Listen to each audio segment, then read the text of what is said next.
Okay, the next knot we're going to do is going to be the double loop inline 8 on a bite. So what I've started off here at my working end, I've already got my double loop 8 on a bite. I'm on the left side of the rope. My body's facing up towards the structure. So this will be used on our belay line if we're going to do rescue rappels.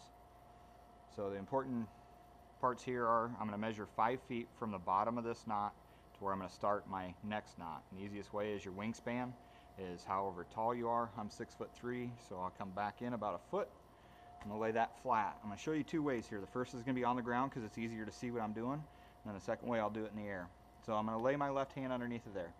I'm going to make the OK sign just like before. I'm going to wrap 3 fingers and I'm going to lay that flat. Now I need to pull enough to make this loop about 18 to 24 inches. But it's important that I pull from the bag side of the rope. Otherwise I'm going to shorten my distance here in between. So I'm going to make this about 18 inches. Now, this is where you got to follow along real closely. I'm going to go under the standing part. Okay? And this is all staying flat. That's why I'm doing it on the ground, to keep it in plane. So I went under, now I'm going to come over. And when I come over, again it has to stay flat. You can't flop it over and twist and put any twists in there. And then I'm going to come under and around everything again. Now this is where I switch my hands out again.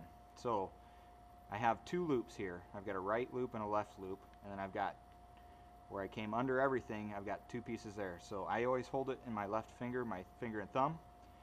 I'm going to take my double loop 8 on a bite, and I'm going to drop it from top to bottom through that left loop.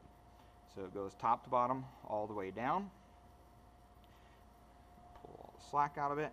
Now my right hand is going to chase this back up, comes through this loop, grabs those 2 on the bottom, and now I'm going to gingerly work this back. So you can see I've got 2 loops here in front of my knuckles. The one that's closest to my knuckles is going to end up going farthest away. Okay, but first I'm going to just take some slack. So I grab that standing part, I've got my hand through, I'm just going to give that a tug to take up some of that slack. Now, this loop that's closest to my knuckles goes all the way to bottom, so I'm going to flip that over, and I'm going to pull this tight.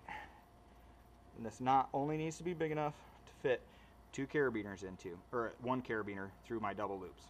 Okay, so if you look at it, how this shows is a 3-1. So I've got 1, 2, 3. If I turn it over, I've got 1, and I've got my double loops here. Okay, so that was on the ground because it's easier to teach you that way. Now the next one's going to be in the air.